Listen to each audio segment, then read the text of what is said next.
जय कृष्ण दोस्तों, कैसे हैं आप लोग।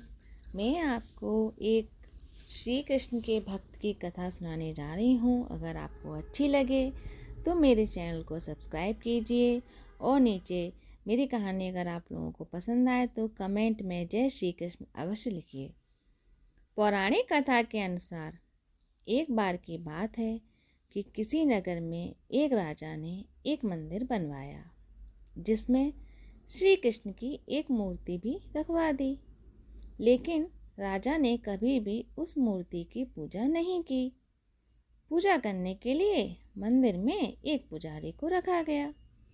पुजारी नियमित कन्हैया जी को नहलाता और बड़े ही श्रद्धा भाव से उनकी पूजा अर्चना करता था। राजा भी रोज कान्हा जी के लिए एक फूलों की माला भेज देता था और जब वह दर्शन करने आता तो पुजारी उस माला को उतार कर राजा को पहना देता था। ऐसा करते करते बहुत साल गुजर गए। पुजारी की भी उम्र बीत चुकी थी। एक दिन किसी वजह से राजा नहीं आ सका तो उसने एक सेवक के हाथ मंदिर में माला पहुंचा दी और कहलवा दिया कि आज वह मंदिर नहीं आएगा, इसलिए पुजारी उसका इंतजार ना करे। इतना कहकर सेवक चला गया। पुजारी ने हमेशा की तरह कन्हैया जी को माला पहना दी। लेकिन जब शाम हुई तो पुजारी ये सोचने लगा, माला उतार कर किसे पहनाऊं। उसने सोचा क्यों ना ये माला आज मैं ही पहन लूं। वैसे भी मेरी उम्र हो चली है, जीवन का क्या पता कब खत्म हो जाए। इतना सोचकर पुजारी ने माला उतार कर अपने गले में डाल ली।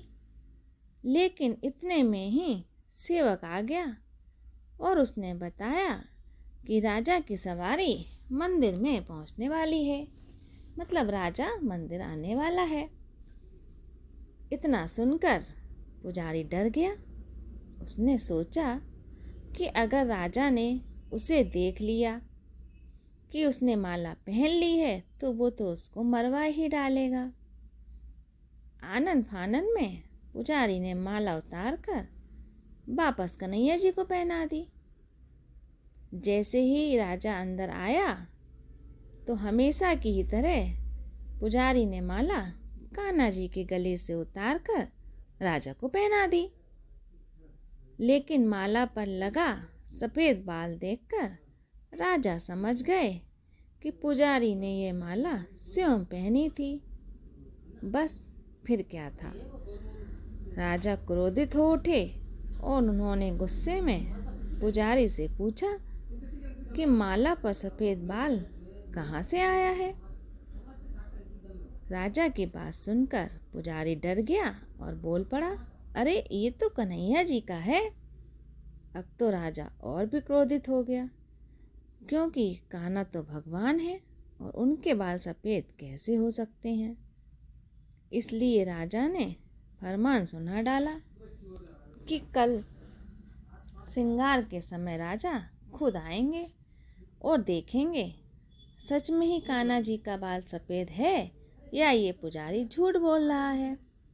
उन्होंने कहा कि अगर पुजारी ने झूठ बोला होगा तो उसे फांसी की सज़ा दी जाएगी। राजा का फरमान सुनकर पुजारी का बुरा हाल हो गया। उसने सोचा अब क्या करें, कहाँ जाएं। अब तो उसका मरना तय है। बेचारा रोते रोते भगवान की शरण में पहुंच गया और उसने कहा कि हे केशव, मुझसे झूठ बोलने का जो अपराध हुआ है उसे आप क्षमा कर दें और राजा से मेरी रक्षा करें।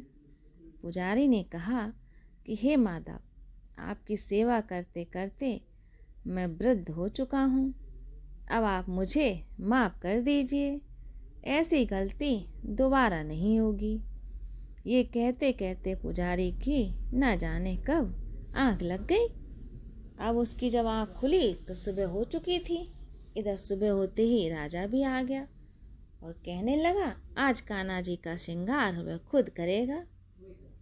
ऐसा कहकर जैसे ही राजा ने कान्हा जी का मुकुट उतारा तो देखा कि श्री कृष्ण के सारे बाल तो सफ़ेद हैं, लेकिन राजा को फिर भी यकीन नहीं हुआ।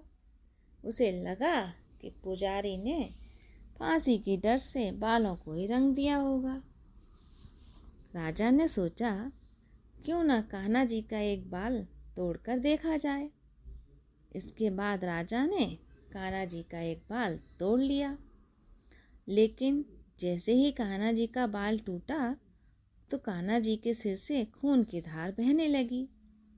यह देखकर राजा भगवान के चरणों में गिरकर माफ़ी मांगने लगा। तभी श्री कृष्ण की मूर्ति से आवाज़ आई, हे राजन, तुमने मुझे केवल मूर्ति मात्र ही समझा था, इसलिए आज से मैं तुम्हारे लिए केवल मूर्ति ही रहूँगा। लेकिन पुजारी ने सच्चे मन और पूरी श्रद्धा से मेरी भक्ति की है, इसलिए उसकी भक्ति को देखकर मुझे अपने बाल सफ़ेद करने पड़े।